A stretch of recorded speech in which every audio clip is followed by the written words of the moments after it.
Right, so we spoke to Marco AI. Merry Christmas, by the way. Merry Christmas. And these are some questions that they've suggested to ask for trends in 2026. So from everything you've seen in life and business, how do you think people are actually making decisions now compared to 10 or 20 years ago? Oh, that's a big chasm. That's a big chasm. Well, obviously, because you're on AI. You're on AI. So AI is the most productive productivity tool that's been invented. But people don't think of it in the same way. They think of it in different ways. A lot of people are so scared of AI, they don't even want to use it because they think it's going to replace them, which it already is anyway. The other thing about AI is you've got to ask it the right questions, because otherwise it's going to give you the answers to that question, isn't it? So the biggest trends, the biggest hacks is like anything else, the smartest people, what they're doing is they're learning from the trends of how other people are succeeding. And because now Instagram algorithm has changed a lot, even in the last 6 months, the best thing you can do is figure out what your niche is, but also go through AI and ask it to really have a conversation with you about what your niche is.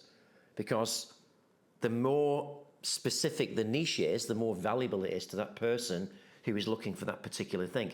And this is not old news, because that's how Google was invented, right? If you think about Google, you go on Google, they ask you questions, but you don't ask general questions like, can I buy a dog? You go, I've seen this dog down the road, it's got vanilla fur, and it's got short fur at the front, big fur at the back, and a short tail, and it's really happy, but it's kind of like the head's, and you kind of ask all this specific question, right? So people don't think of it like that. But the content that you deliver to people is about how specific it is to the person who wants to find out, and then the person who wants to pay for it. So the value is literally in the specificity of your content. So if you were to ask me, Marco, if you had to start all over again, what would you do? I would, first of all, create a post, PSA post, and say, listen, I'm starting a new business. This is to my family and friends. You can either join me, support me, you don't have to, it's up to you. But this is what I'm going to do. And the reason I'm doing this new business is because this is what I've learned and this is what I want to sell, right? This is my story from kid, teenager, growing up, adult, etc. So when we think about what's trending, we always think it's the attention economy, right? You've got to get people's attention. But once you've got people's attention, what do you then do?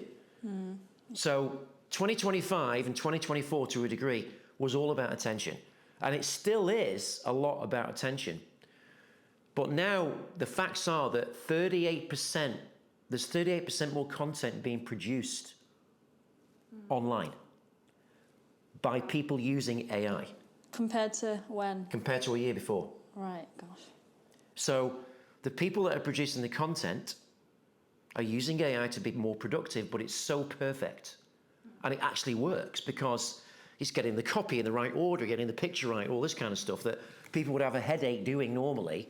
AI now works all that out for you because it takes information from everything around the world because the information's there.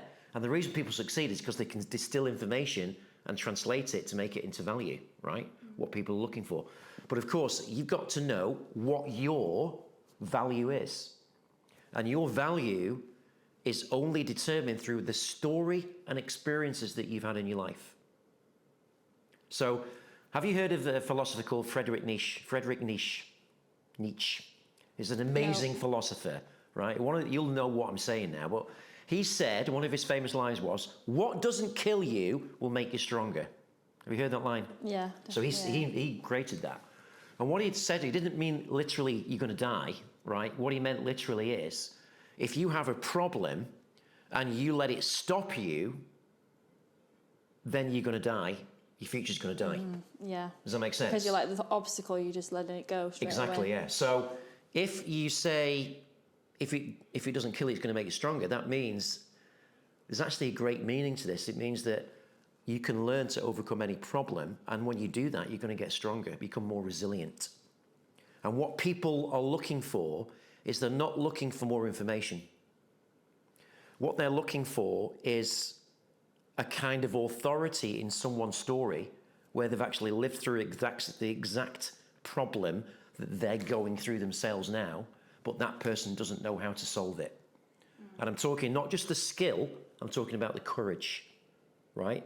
So the people that we follow, the people that we are magnetized in terms of content is, if you think about it, it's always the people with confidence. And confidence originates from courage. People who are willing, even though they're having their own shit going on in their lives, they're willing to press the accelerator and go, courage, courage, courage, I'm going to do it anyway. If it kills me, so what? Yeah. You know, so the people that really win online and life are the people that really step into courage and just be all in with it. And that's why people follow them.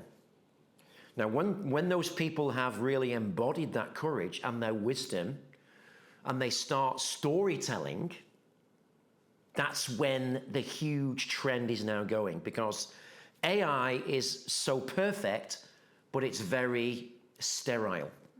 That means it's all the same. It's too perfect. Yeah. And people don't want perfect. They want to connect and have meaning in their lives. And this goes back to hundreds of thousands of years, because the evolution of the humans is that we all sat around a campfire and we connected and told stories. And we've been doing that for thousands of years, but that's been lost over the last 100 years. So I was reading something else, which is one of my favorite pieces of information that I learned, which I think I've mentioned before. And it's saying that the average human now takes in the same amount of information in a week today than they did in a whole lifetime 100 years ago. Gosh. So we're learning a lot. So figure that crap out, right? So you're processing so much more information, but also that's putting a lot of stress on your mind. So you're having to block out distractions that you don't need. And that's one of the toughest things in terms of energy. Yeah, definitely. So the people that win are really focused on, this is what I want to do, this is how I'm going to do it, and this is how I'm going to find out how to do it better, right? So, you know, I follow influencers, people around the world like Gary Vaynerchuk, people like that, Tony Robbins. I mean, Gary Vaynerchuk talks to his AI for 3 hours a day. So do I, right? Because it's the best conversation you get, because you figure it out, right? It doesn't mean that humans are not also going to figure that out and don't have that kind of wisdom. They do. But the wisdom comes in through that lived experience. And the reason that I've been so successful, especially in the last year, is because I figured out that people want meaning and storytelling.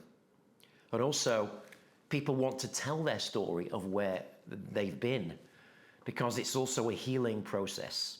You know what I've done with the Start Over project, right? So when I started that project, the idea came to me last August. I was in holiday in Lake Como in Italy. You know the story. You know, I was on a boat. I was a bit lost. I was unfulfilled. I was like, what should I do next? But I knew there was something there.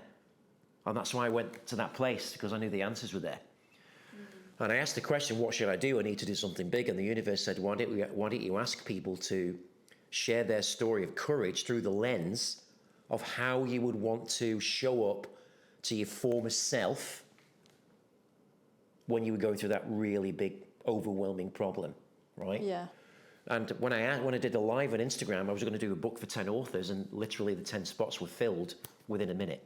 People, yeah, I want to do it, yeah, because people were so ready to tell their story because they've overcame it, yeah. And they realized that if they shared their story, many things would happen. First of all, they're going to heal more.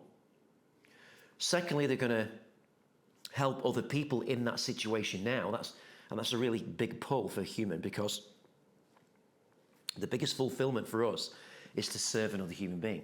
So when we tell our story and we're able to share a part of that story which relates to the person watching you who's going through that and needs that courage for themselves and some tools, literally it's life-changing for that person. And the amount of people that have written to me and my author saying, I read your chapter, it completely changed the way I was going to go. I mean, there was a lady called Monica who was in a domestic violent relationship. And her husband was really horrible and mean. He wanted to take the kids. And And eventually the police arrested her Yeah. of something she didn't do, and she had to overcome that and get justice. It took her like a year to do it, but eventually she did it. She told that story, and a lot of people reached out to her and said, listen, that's changed our lives completely. It's given us more courage to actually speak out. Yeah, because they can see that she's done it and she's in a better place. Exactly right. Yeah. So it sounds a complicated answer, but it's actually pretty simple. People want to work with someone that has the answer for them, not just in a post, not just in a video, but has the lived experience. And we call it the authority, right? The lived authority. Because the people with authority doesn't mean they're bossy. It means that, well, I'm sorry, I've conquered that. So I am the master of that. See, a master is very different to an expert. An expert is someone who studies how to be really good and gets really good. A master can do it without even thinking about it because they've mastered it. Think about Tom Cruise, right? The most famous actor in the world. Not because of his acting skills. It's not because of acting. Like, he's never won an Oscar for actually acting. Has he actually not? No. I didn't know that. You not know that? No. Crazy. So Right? what would you say it is then? It's because he's the master at his particular type of acting. And his particular type of acting is always in what kind of film? Action. Action. Action films. Yeah. Right? You know, I was watching a video the other day of Matt Damon with a load of actors, and he was saying how he met Tom Cruise. I'd always wanted to meet him.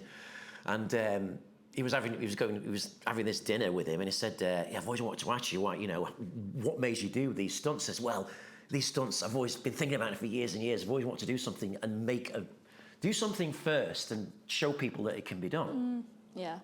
Right? And he said, well, what about that building that in like Dubai that you jumped out of and walked around the building? That was the stunt, right? And Matt Damon said, that was crazy. How did you do that? Well, he said, I've thought about it for 15 years. Right? And I asked the safety guy about the stunt, the kind of mechanics about it and the logistics, and the safety guy can't be done, it's too dangerous. So what did Tom Cruise do? He did it. He said, I fired the safety guy and got another safety guy and he did it. It's like you're so certain that you can do something, you just find a way to do it, right? Yeah. That's what makes him so attractive to people around the world as an entertainer, because he does his own stunts. It's like unheard of in film, but he does it every single time, right? So it's the people that have got that courage of go and do it, but are so committed to doing it that nothing else will distract them from doing it. It's like Sylvester Stallone is another example. You all know about the Rocky story that, you know, he wrote the script. He didn't write it in a day. He wrote it over like a week or a month or something like that. And he went around all the studios to sell the script, and they said, no, we're not buying it because you want to be the lead. We don't want to buy it. We want Ryan O'Neal in it, who then was a big actor, right? And Sylvester Stallone said, well, I'm not going to sell it to you until I'm going to be in it. And he was offered, this was 1972, by the way, he was offered $360,000, which in today's money is $3 million. And he said he just couldn't do it. He couldn't let it go, and he was living in abject poverty.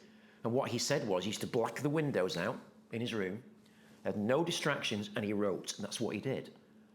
And he said, very famously, he said, you either do it, there's two things. You do it, and you exhaust all your resources to do it, or you do it.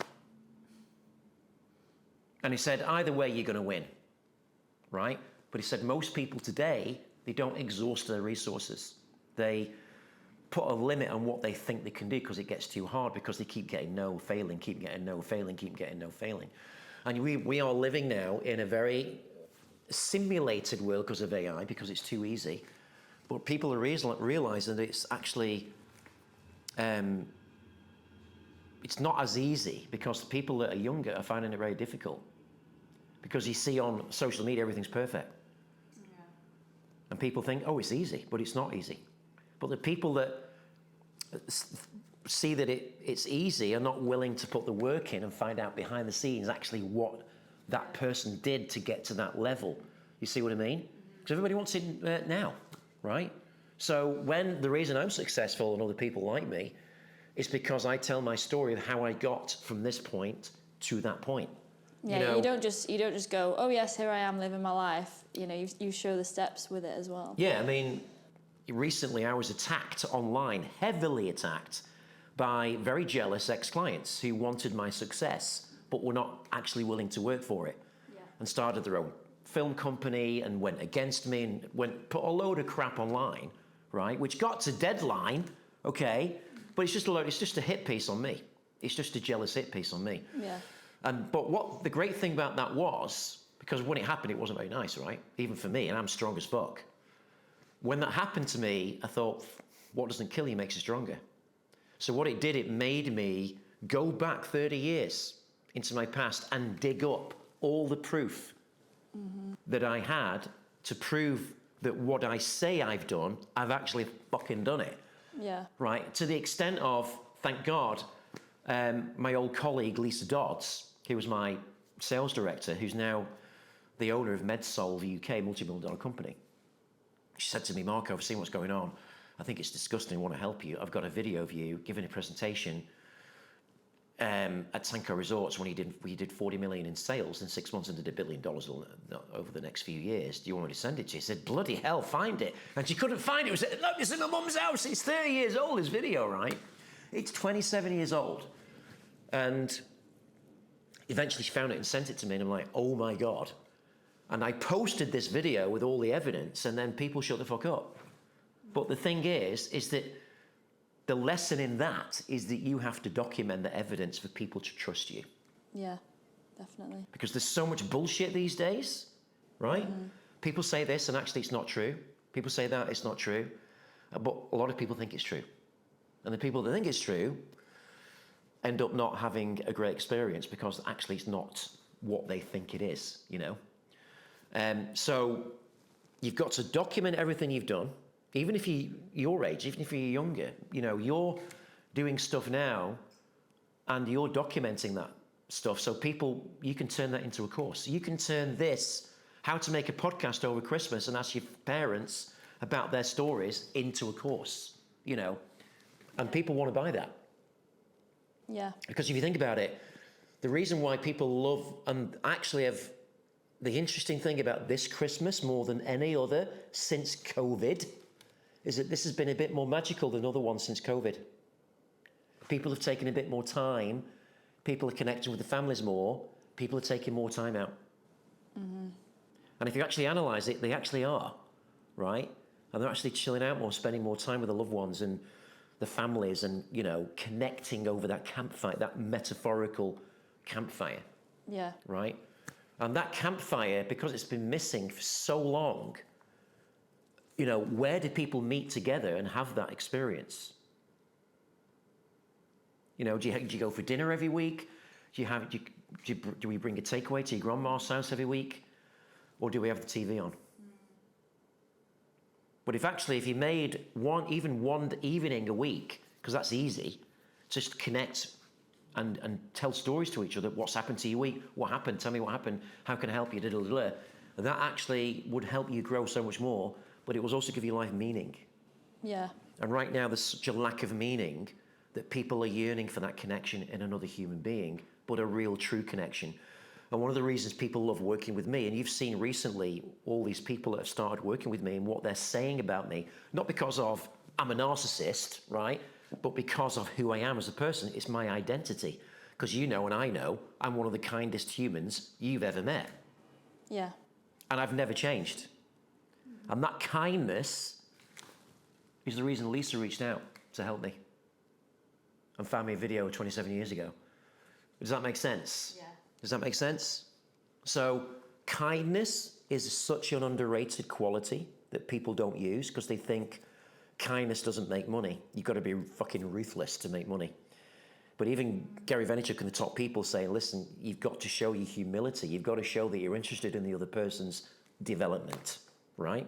And don't get me wrong, there are some twisted people out there. There are some dicks out there that will never change, right? I mean, Mark Twain said, however strong your argument is, you'll never convince an idiot. Yeah.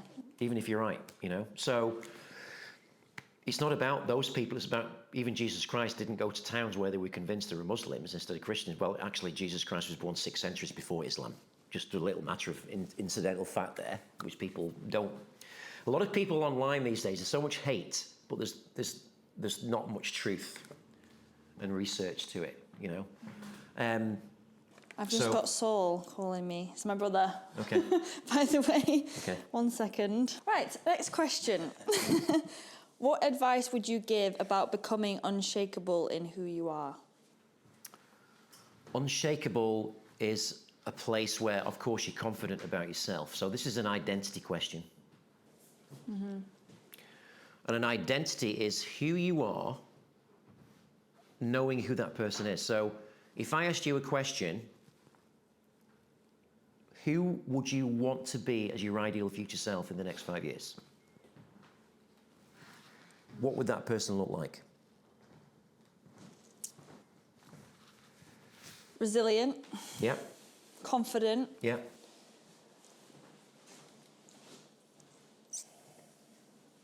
What else? Happy. Yes. Wealthy, successful. Yeah. So how does that happen? Action. Yes. So now we're coming to the answer to that question. Mm-hmm. So the answer to that question, how do you become unshakable, is that you have to take an immense amount of action. Tony Robbins says massive action. Know what you want, massive action towards it. Mm. And the action is not the same action all the time, because if it's action that's not getting you there, you've got to change it. You've got to be flexible with it. So it's knowing what you want, but it's also asking questions of actually how to do it. A lot of people say how is a big question. It's like the tyranny of how, right? Because you get so many answers. So you've got to really figure that out, and you've got to take actions to be embodied with the answer. No, just see someone else do it. That's a great way to learn something. But sometimes you've got to do it yourself to feel, because it's how your nervous system reacts around that, you know? And you can feel things because of who you are, right? You know not to go in that situation because you know who you are. It's not going to be good for you, right? Yeah, like doing good things for yourself, not bad. Yes, doing good things for yourself is really focusing on everything's going to be there for you no matter how long it takes for you to get what you want, right?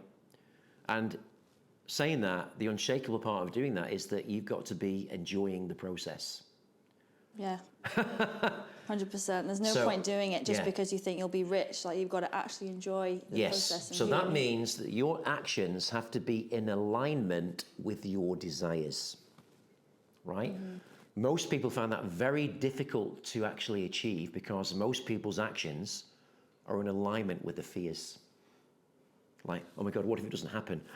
So they take this the nervous system is affected, which makes them go into fear, which makes them go into lack, which makes them go into scarcity, which makes them not take an action and stay at home going, what if it doesn't work? What if it doesn't work?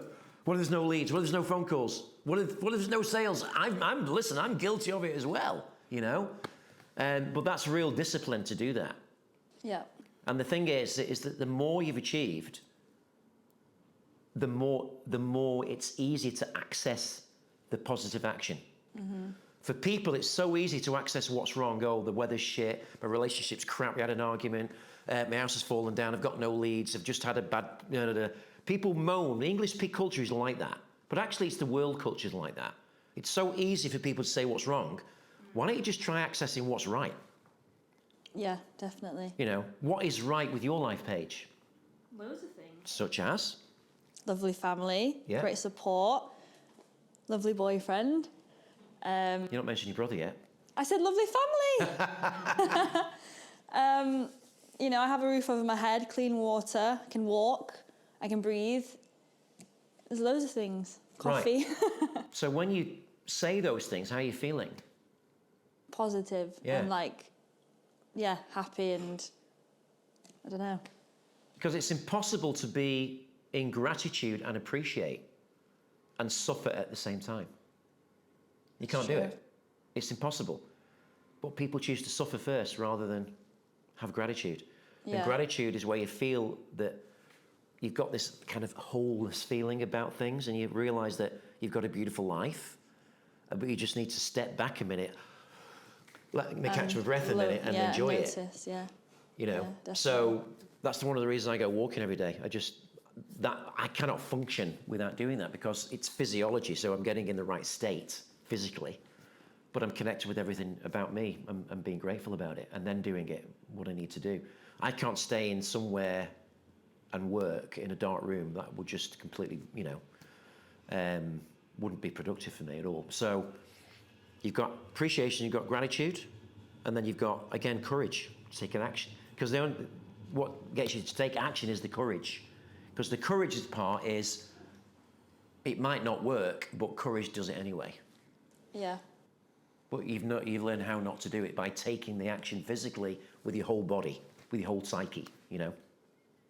Yeah. Yeah. Does that answer your question? Next question. Yes. So do you want to ask one? You're here. You might as well.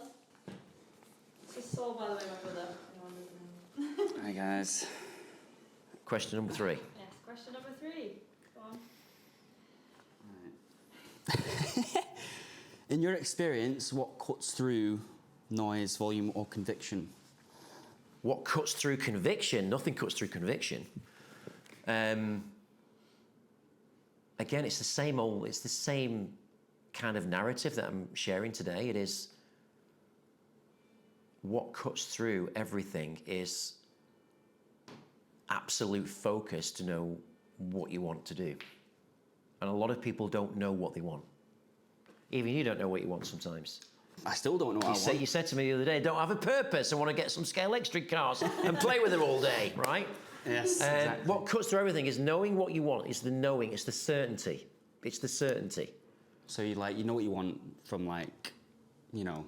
You know exactly what you want. It's like Yeah. when you were born, you wanted to be an actor, for example. It's your destiny. Or a doctor, or a fucking lawyer, or whatever it may be, or now it's an influencer, whatever it may be. Yeah. Right? Racing driver. You do that straight away. Yeah. That you wanted to be and you became a racing driver. They were the best years of my life then. Yeah, so when you were born, your first word was car. Everything was about cars. So why do you think you actually became a racing driver? I just felt it was ingrained into me from very young, and cars always fascinated me, you know, as you know. My first word was car. But yeah, I've just always had this fascination towards it, and just, you know, really put myself out there and make myself like something out of my life. That makes sense? Yeah. So what we did is I helped you because I was obviously enthused that you loved cars, because I loved cars, right? Not as much as you, but I remember when I was a kid, I had model scale electric cars and I was mad about it. I used to build my own tracks all over the place. And I was like, okay, let's see what I can do with him if he likes it. You loved it. Yeah, loved it straight away. And you were 4 years old, and this was a fantastic place that we went to every weekend where they had this enormous track, and they had races, proper races, where you actually won points. It was like a league, right? And to cut a long story short, you won the junior championship. I think you were 5 years old or something, right? 6 years old.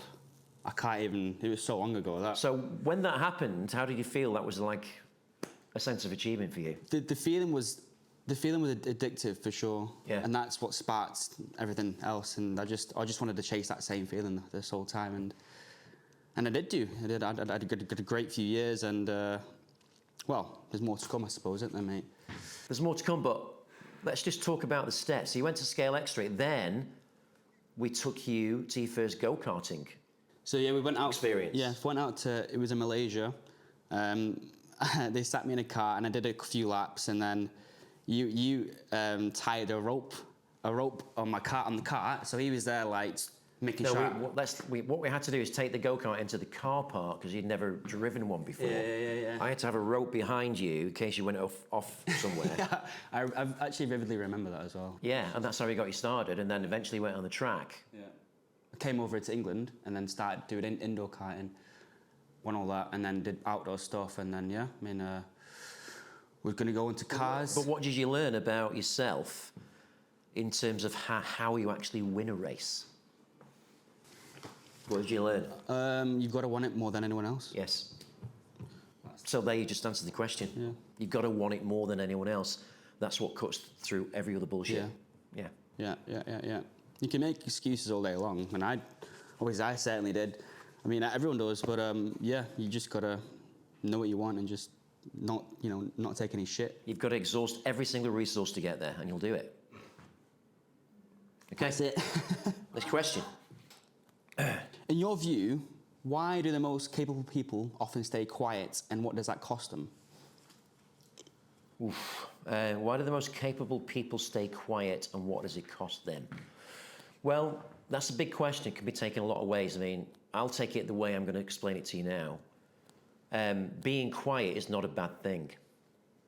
So we can frame being quiet and kind of introverted as a way to be very productive because you don't get distracted. Sure. Yeah. Right. So a lot of people think I'm an extrovert. I'm actually an introvert that has learned how to be an extrovert. You've adapted. I've adapted because I had to. Because in sales, you have to be extrovert. You have to talk to people. You have to be social.